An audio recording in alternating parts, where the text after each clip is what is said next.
गूंगी बहू अंधी सास। एक परिवार में 5 लोग थे। ओम प्रकाश, उनकी पत्नी सुमित्रा, बहू भावना, बेटा राहुल और एक थी उनकी बेटी प्रियंका।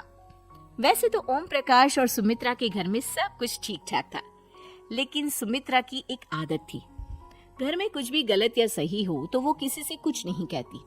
और भावना स्वभाव की इतनी सीधी सादी थी कि अगर कोई उसके साथ गलत भी करता तो भी वो उसे कुछ नहीं कह पाती। इसी के चलते प्रियंका और राहुल घर में मनमानी चलाते रहते, क्योंकि घर को संभालने वाली औरतें इस तरह से रहती थी जैसे वो गूंगी और अंधी हो। माँ, मैं अपनी सहेलियों के साथ पिकनिक पर जा रही हूँ। ठीक है बेटा, चले जाओ। और मुझे आने में रात हो जाएगी, देर से ही आऊंगी मैं। अच्छा, कोई बात नहीं बेटा। अरे भावना, तुमको एक बार में समझ में नहीं आता क्या? नाश्ते में फिर से पराठे बना के रख दिए। कितनी बार तुमसे कहा है कि मेरे लिए ढंग का नाश्ता बनाया करो। ठीक है जी, आगे से ध्यान रखूंगी। अरे ये बहू से किस तरह से बात कर रहे हो तुम राहुल? अरे तो और क्या करूं पापा, इसको कही बात एक बार में समझ में ही नहीं आती। सुमित्रा, तुम अपने बेटे को समझाती क्यों नहीं? बहू से बात करने का ये क्या तरीका है? अरे जिसकी जैसी मर्जी आए करो, मुझे क्या। भावना बेटा, तुम भी तो कभी कुछ कहा करो। इस तरह क्यों सबकी बातें सुनती रहती हो? कोई बात नहीं पापा जी, सब ठीक है। रात को काफी देर तक प्रियंका घर नहीं आती और जब वापस लौट कर आती है तो एक लड़की के साथ बाइक पर बैठकर। सुमित्रा और भावना दोनों ही प्रियंका को लड़की के साथ देख लेते हैं। आज तो जोर से डांट पड़ने वाली है, लेकिन मैं डर क्यों रही हूँ? माँ तो सब कुछ देखकर भी अंधी बनी रहती है। और रही बात भाभी की, वो किसी को कुछ नहीं बताने वाली। कहने को भगवान ने आवाज दी है, लेकिन गूंगी है गूंगी। अरे प्रियंका बेटा, इतनी रात को कॉलेज से लौट कर आ रही हो? कहाँ गई थी तुम? पापा, वो सहेली के घर पर थी, पढ़ाई करने के लिए रुक गई थी। अच्छा, ठीक है, जाओ अपने कमरे में जाओ और सो जाओ। सुमित्रा ने अपनी बेटी को एक लड़की के साथ इतनी रात को आते देखकर भी उससे कुछ नहीं कहा और भावना ने भी इस बारे में किसी से कोई बात नहीं की। कुछ दिनों के बाद मामा जी का फोन आया था। उन्होंने प्रियंका के लिए कोई रिश्ता ढूंढा है। लड़के वाले उसे देखने आ रहे हैं। अरे मुझे नहीं करनी शादी वादी, किसी लड़की को बुलाने की कोई जरूरत नहीं है। ये तुम क्या कर रही हो प्रियंका बेटा? तुम्हारी शादी की उम्र हो चली है और तुम्हारे मामा जी ने बहुत अच्छा रिश्ता बताया है। पापा, अब जिद क्यों कर रहे हैं? और आप क्यों मेरी मर्जी के खिलाफ शादी कराना चाहते हैं? अरे माँ, इसको समझाइए ना। आपकी बेटी, आप तो बस चुपचाप सब कुछ होते हुए भी देखती रहती हैं। अरे तो क्या कहूँ, और मेरे कहने से क्या हो जाएगा? वैसे भी गलत क्या हो रहा है, सब कुछ सही तो है। भावना बहू, देखो तो प्रियंका हमारी बात नहीं समझेगी, लेकिन वो तुम्हारी हम उम्र है। क्या पता तुम्हारे कहने से उसे कुछ समझ में आ जाए। नहीं पापा जी, मेरे कहने से कुछ नहीं होगा। मैं प्रियंका को कैसे समझा सकती हूँ? वो ननद है मेरी, कहीं मेरी किसी बात का बुरा मान गई तो? सुमित्रा और भावना में से कोई भी प्रियंका को कुछ नहीं समझाता। इस बात से राहुल और ओम प्रकाश जी दोनों ही परेशान हो जाते हैं।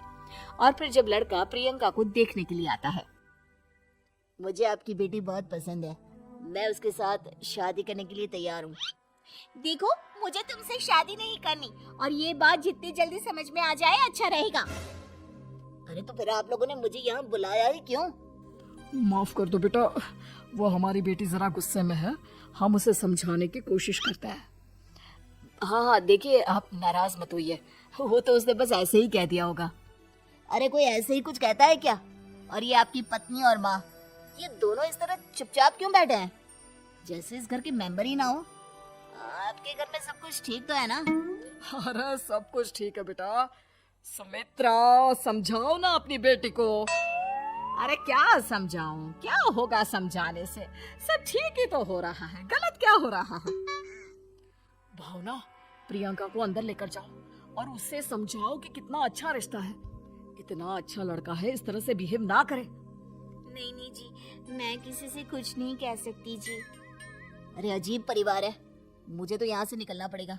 इस तरह से तो आपकी बेटी की शादी किसी से नहीं हो सकती। जिसके घर की औरतें गूंगी और अंधी बनकर बैठ जाए, उस घर का कुछ नहीं हो सकता। ओम प्रकाश और राहुल सुमित्रा और भावना की हरकतों की वजह से बहुत परेशान हो जाते हैं। एक दिन वो दोनों आपस में बात करते हैं। पापा, समझ में नहीं आता कि भावना और माँ को कैसे समझाया जाए।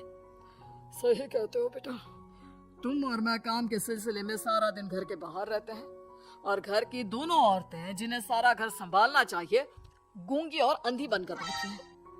पापा आप ही बताइए इसका क्या उपाय है।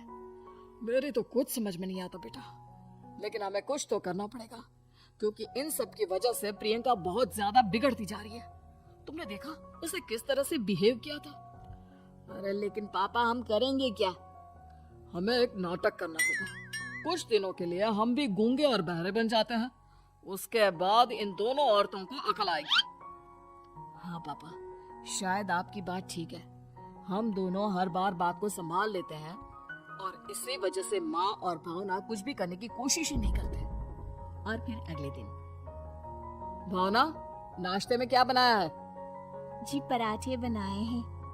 मेरे लिए पोहा बना दो। अच्छा जी ठीक है, अभी बना देती हूँ जी। बहू, नाश्ते में क्या बनाया है? पापा जी पराठे हैं और पोहे बन रहे हैं। अरे बहू, मुझे तो उपमा खाने का मन था, मेरे लिए उपमा बना दो। ठीक है पापा जी, अभी बना देती हूँ। भाभी जल्दी से जरा मेरा कॉलेज का टिफिन तो पैक कर देना। और सुनो, मुझे ना भिंडी की सब्जी खाने का मन है। सुमित्रा चुपचाप बैठी बैठी सब कुछ देख रही थी। उसने किसी से कुछ भी नहीं कहा और ये देखकर भावना को मन ही मन गुस्सा आ रहा था, लेकिन वो किसी से कुछ नहीं कह रही थी। उसे लग रहा था कि ओम प्रकाश जी जो हमेशा उसकी साइड लेते थे वो भी आज चुपचाप बैठे हुए थे। शाम के वक्त प्रियंका अपने बहुत सारे दोस्तों को लेकर घर आती है और उधर दूसरी तरफ से राहुल भी अपने ऑफिस के दोस्तों को लेकर घर आ जाता है। प्रियंका अपने कमरे में तेज म्यूजिक चलाकर डांस करती है और राहुल अपने दोस्तों के साथ बैठकर जोर जोर से हंस रहा था। प्रियंका और राहुल मिलकर पूरे घर को अस्त व्यस्त कर देते हैं, लेकिन भावना उनसे कोई शिकायत नहीं करती और सुमित्रा जी भी चुपचाप बैठी रहती है। लेकिन भावना और सुमित्रा के अंदर का गुस्सा धीरे धीरे बढ़ रहा था। फिर रात को ओम प्रकाश और राहुल एक दूसरे से बातें करते हैं। पापा, हमने इतना कुछ किया फिर भी भावना कुछ बोलती ही नहीं और माँ भी कुछ गलत करने से किसी को रोकती ही नहीं। तुम चिंता मत करो बेटा, इन दोनों के अंदर का गुस्सा भर रहा है और बहुत जल्दी बाहर आने वाला है। अगले दिन, अरे बहू, ये कपड़े धुले हैं या गंदे हैं? पापा जी कपड़े तो मैंने धोकर ही आपकी अलमारी में रखे थे।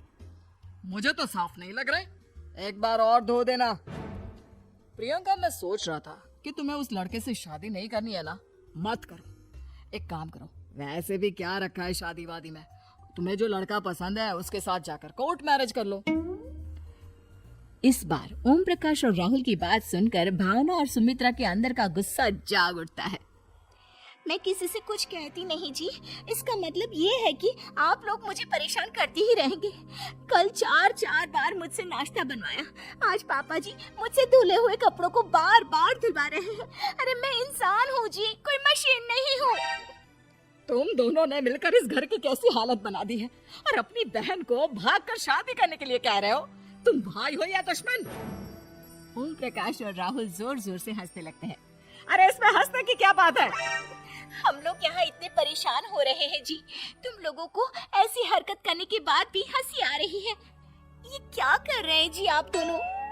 यही तो हम चाहते थे कि सुमित्रा तुम अंधी होकर ना बैठी रहो। घर में कुछ भी गलत हो तो उसे रोकने की कोशिश करो। और भावना, तुम अपने साथ हो रहे गलत व्यवहार पर भी कभी मुंह नहीं खोलती, ये सही बात नहीं है। मैं चाहता था कि तुम्हारी भी जुबान खुले, तुम गलत बात का विरोध करो। गूंगी बहू और अंधी सास की ये जोड़ी इस घर में अब नहीं चलेगी।